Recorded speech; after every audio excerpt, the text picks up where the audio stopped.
ओम नमः शिवाय। श्री गणेशाय नमः। जय हो माता पार्वती की। प्रिय भक्तगण, श्रावण मास में पड़ने वाली गणेश चतुर्थी को मासिक गणेश चतुर्थी कहा जाता है। हर महीने शुक्ल पक्ष की चतुर्थी को यह व्रत किया जाता है, परंतु श्रावण मास की गणेश चतुर्थी का विशेष महत्व होता है। यह व्रत गणपति बप्पा को प्रसन्न करने, बाधाओं को दूर करने और जीवन में सफलता प्राप्त करने के लिए किया जाता है। भगवान गणेश को विघ्नहर्ता, बुद्धिदाता और मंगलकर्ता कहा गया है। कहा जाता है कि मासिक चतुर्थी का व्रत करने से सभी कष्ट दूर होते हैं और संतान, विवाह, नौकरी, परीक्षा, व्यापार आदि से जुड़ी सभी इच्छाएं पूर्ण होती हैं। तो प्रिय भक्तगण, चलिए आरंभ करते हैं गणेश चतुर्थी व्रत की कथा। बहुत समय पहले की बात है। एक नगर में सुधाकर नामक एक ब्राह्मण अपने परिवार के साथ रहता था। वह अत्यंत गरीब था, लेकिन बहुत धर्मात्मा और भक्ति भाव रखने वाला था। उसकी पत्नी सत्यवती भी परम पतिव्रता और धार्मिक प्रवृत्ति की थी। सुधाकर हर रोज भगवान गणेश का स्मरण करता था, लेकिन श्रावण महीने की चतुर्थी को वह विशेष रूप से उपवास करता और भगवान गणेश की मूर्ति बनाकर पूजा करता। वह दिन भर व्रत रखता और रात को चंद्रमा को अर्घ देने के बाद व्रत खोलता।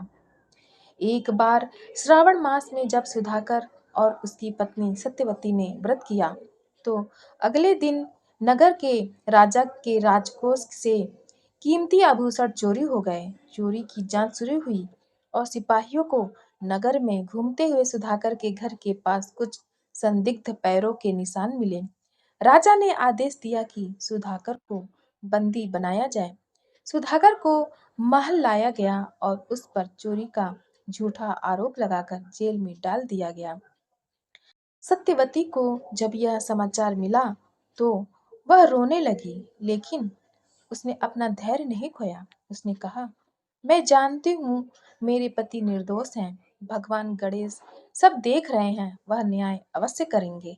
सत्यवती ने उसी दिन से संकल्प लिया कि जब तक उसके पति निर्दोष सिद्ध नहीं हो जाते, वह हर मास की गणेश चतुर्थी का व्रत करेगी और भगवान गणेश से प्रार्थना करेगी। सत्यवती ने अगले 4 महीनों तक श्रद्धा से मासिक चतुर्थी का व्रत किया। वह प्रतिदिन गणेश मंत्रों का जाप करती, दुर्वा अर्पण करती और चंद्रमा को अर्घ्य देती। अंततः चौथे महीने की चतुर्थी की रात उसे स्वप्न में भगवान गणेश के दर्शन हुए। भगवान गणेश ने कहा, हे सत्यवती, तूने मेरे प्रति जिस भक्ति और विश्वास से यह व्रत किया है, उससे मैं प्रसन्न हूँ। कल सूर्योदय होते ही तेरे पति को निर्दोष सिद्ध कर दिया जाएगा। अगले दिन सुबह सुबह एक सेवक दौड़ता हुआ महल में आया और बोला, राजा जी, चोरी करने वाला पकड़ा गया है। वह कोषागार का ही एक पुराना सेवक है। उसने कबूल किया है कि उसने ही आभूषण चुराए थे।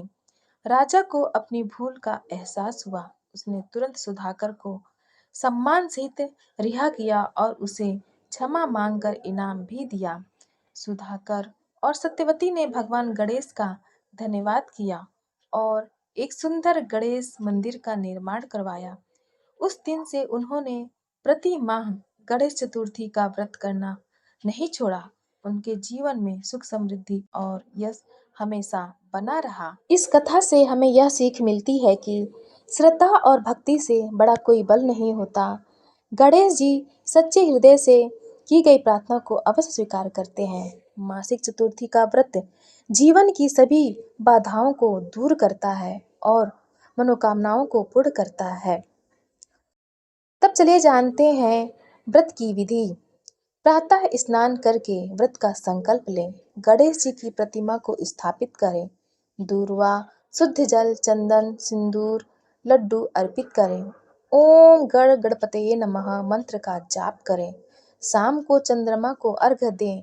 दूध, जल और अक्षत मिलाएं। कथा सुने और प्रसाद ग्रहण करें। वक्रतुंड महाकाय सूर्यकोटि समप्रभा निर्विघ्नं कुरु मे देव सर्वकार्येषु सर्वदा। इस मंत्र का जाप करें। वीडियो अच्छी लगी हो तब आप हमारे चैनल सनातन कथा संग्रह को लाइक करें, शेयर करें और सब्सक्राइब करें। धन्यवाद।